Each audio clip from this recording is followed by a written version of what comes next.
Have you ever heard someone say, "I'm not like other girls," and felt a quiet ache in your chest? Not judgment, not eye-rolling, but something softer, something that whispered, "I know that voice." Maybe you've said it yourself, or watched someone say it, earnest, almost pleading, like they were handing over a map to their worth, hoping someone would finally read it. This is the psychology of the pick-me girl. And before we go further, let's be clear. This isn't about mocking a phrase. It's not about shaming a girl for wanting to be seen. Because at its core, this isn't vanity. It's vulnerability dressed in armor. The pick-me girl pattern shows up when someone consistently sets herself apart from other women, especially to gain approval from men, authority figures, or dominant social groups. She might say things like, "I don't get jealous. I'm low maintenance. Most girls are so dramatic, but I get it." On the surface, it can sound confident. But underneath, it often carries a quiet fear. If I'm just like them, will I disappear? Psychologists might point to attachment wounds, those early moments when love felt conditional, or internalized misogyny, not as a personal failing, but as a survival strategy learned in a world that often pits women against each other, or the deep human need to belong, twisted into a competition for visibility. This behavior isn't a character flaw. It's a signal that someone once learned. To be chosen, I must be different. And if you've ever felt that pull, if you've ever compared yourself to feel safer or quieter, your needs to seem easier to love, you are not alone. This channel is a safe space, not for perfection, but for understanding yourself, others, and the hidden stories behind the behaviors we all judge a little too quickly. So take a breath. You're among people who are learning to see with kindness, not just at others, but at the parts of themselves they've been taught to hide. Imagine a little girl, maybe 6 or 7, sitting at the kitchen table, coloring quietly while her older sister cries after a tough day at school. Her sister is loud, expressive, needy, in the way children are when they're hurting. And the adults, they sigh. They say things like, "Why can't you be more like your sister? She never causes trouble." So the quiet girl learns something that day. Not from a lecture, not from a rule, but from the warmth in their voice when they look at her, and the impatience in their tone when they turn away from her sister. She learns being easy is safer than being real. Or picture a teenager scrolling through her phone, watching influencers praised for being chill, cool, not like those other girls who post selfies all day. She deletes her own photo. Too sparkly, too soft, too much like the girls she's been taught to distance herself from. She doesn't hate them, but she's been taught that their femininity is a liability, and hers can be an asset if she frames it differently. This isn't manipulation. This is mapping. In a world where love felt conditional, where attention felt scarce, differentiation became a survival strategy. Not because she wanted to rise above other girls, but because she was terrified of being lumped in with them and forgotten. Psychologists like John Bowlby taught us that from our earliest days we shape our sense of safety based on how caregivers respond to our needs.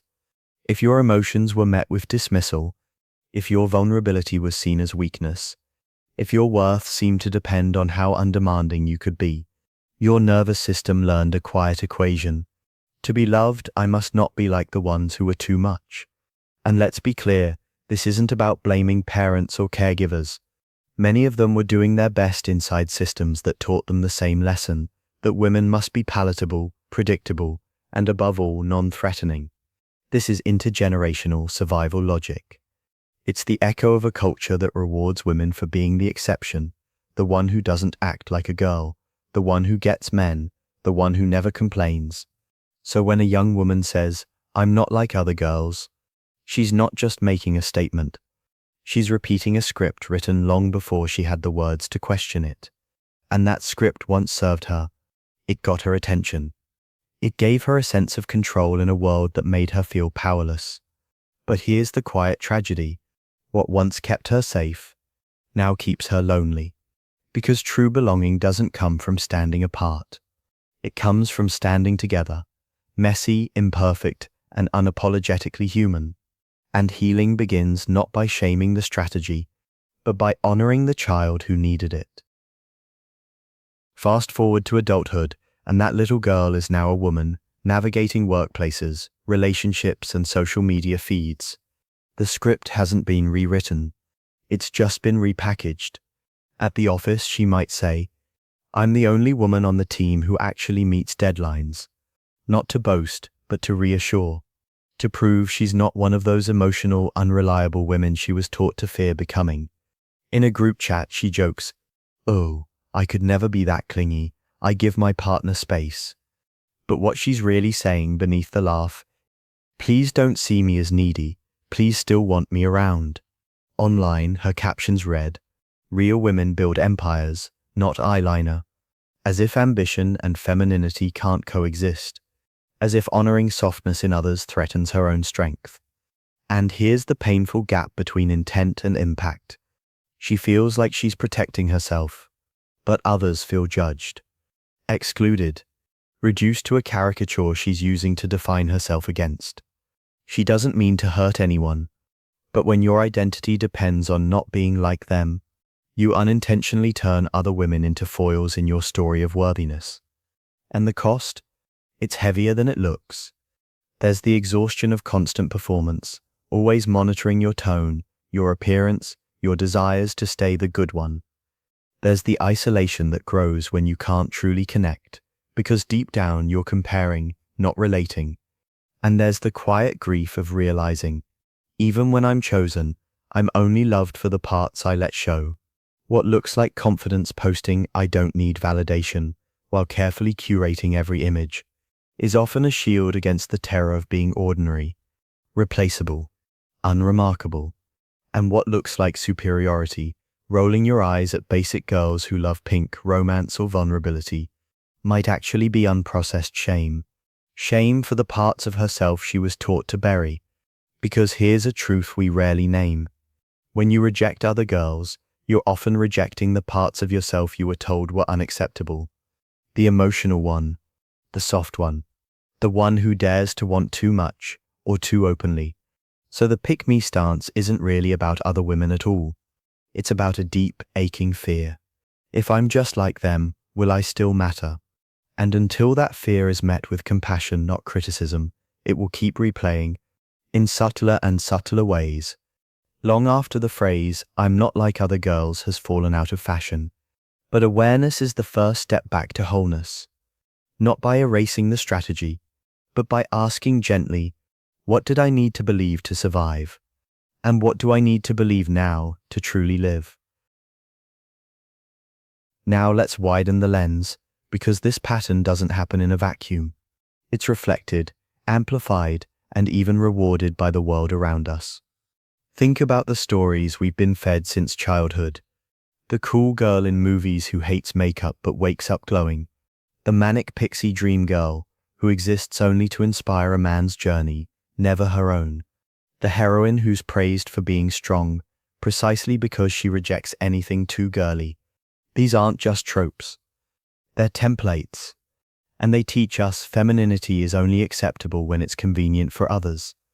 Then came social media, where algorithms thrive on contrast. Hot takes get clicks. Outrage gets shares. And one of the easiest ways to stand out? Position yourself against a group. So we see posts like, "Why I'll never be a soft girl," or "Men don't want drama, they want peace. Be the peace."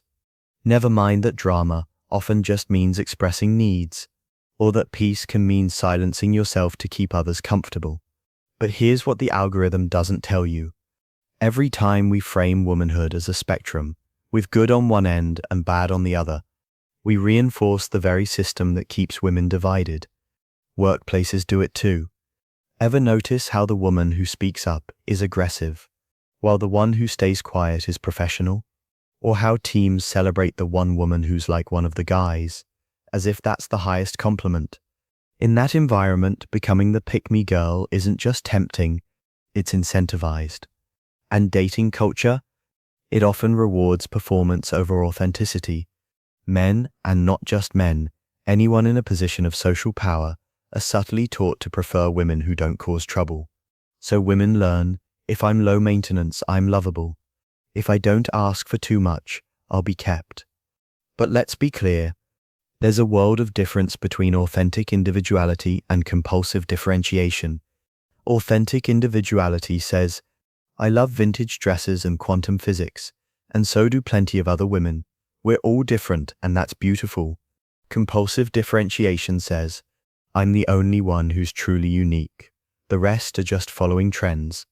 One comes from self-knowledge, the other from fear. And modern culture blurs that line on purpose, because insecurity sells. Comparison drives engagement.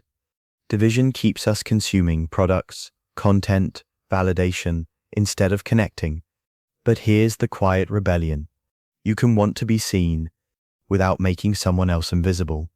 You can honor your preferences without turning them into weapons against other women.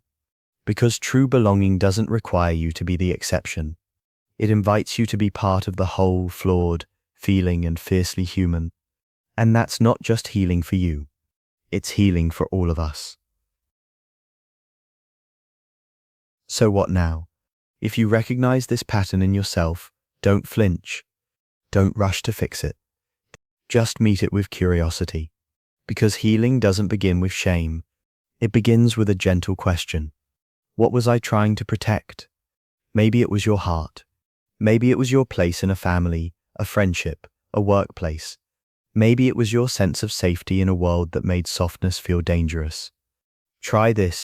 The next time you catch yourself distancing from other girls online, in conversation, even in your thoughts, pause, breathe, and ask, am I doing this to feel safe or to be loved? And then, even more tenderly, what part of me am I afraid to claim because I was told it was too much? You don't have to reject your past self. You just need to update her strategy. Because you're not a child anymore. You don't need to earn love by being the exception. You can belong fully, messily, unapologetically, as you are. Now, if you're on the receiving end of this behavior, if someone's pick-me energy leaves you feeling judged, minimized, or unseen, remember this. Their performance is rarely about you. It's about their own unmet need to feel secure. You don't have to absorb their anxiety. You don't have to defend other women in the moment. And you certainly don't have to become their emotional repair kit. A calm, grounded response is often enough. I hear you, and I also believe women can be different and still deserving. Or simply, I'm not comfortable when we talk about other women that way. Clarity is kinder than silence. And boundaries aren't punishment, they're respect. For them and for you. You can honor their pain without taking it on. You can see their fear without letting it dictate your peace. And if it's a pattern that keeps showing up in your life, in friendships, at work, in your family, it's okay to create space. Not as rejection, but as self-preservation. Because here's the quiet truth. You don't need to change them. You just need to understand enough to choose your response with wisdom, not reactivity.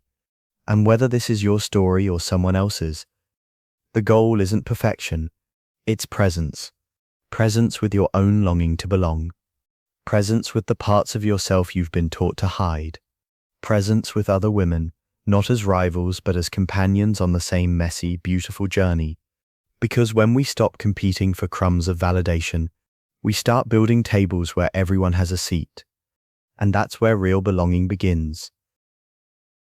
Remember that quiet ache you felt at the beginning? When someone said, I'm not like other girls, and something inside you softened, not in judgment, but in recognition. That ache wasn't weakness. It was your soul remembering a deeper truth. We were never meant to earn our belonging by standing apart. We were meant to find it in each other, in the messy, tender, unfiltered truth of being human together. So if you've ever used comparison to feel safe, if you've ever quieted your needs to seem easier to love, if you've ever looked at another woman and thought, at least I'm not her, know this, you are not broken.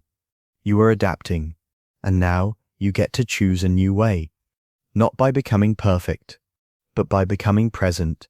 Present with your worth exactly as it is. Not better than, not less than, just enough. because your value was never up for vote. Not by men, not by algorithms, not even by your own inner critic. You don't need to be chosen over anyone to matter, you already do. And to those watching someone else play out this pattern, hold your boundaries gently, protect your peace fiercely, and never forget, you can honor someone's pain without losing yourself in it. Not every storm needs your umbrella. Sometimes the kindest thing you can do is stay dry. If this helped you see something in a new light, you belong here. Hit subscribe. And remember, your calm is your compass, even in someone else's chaos.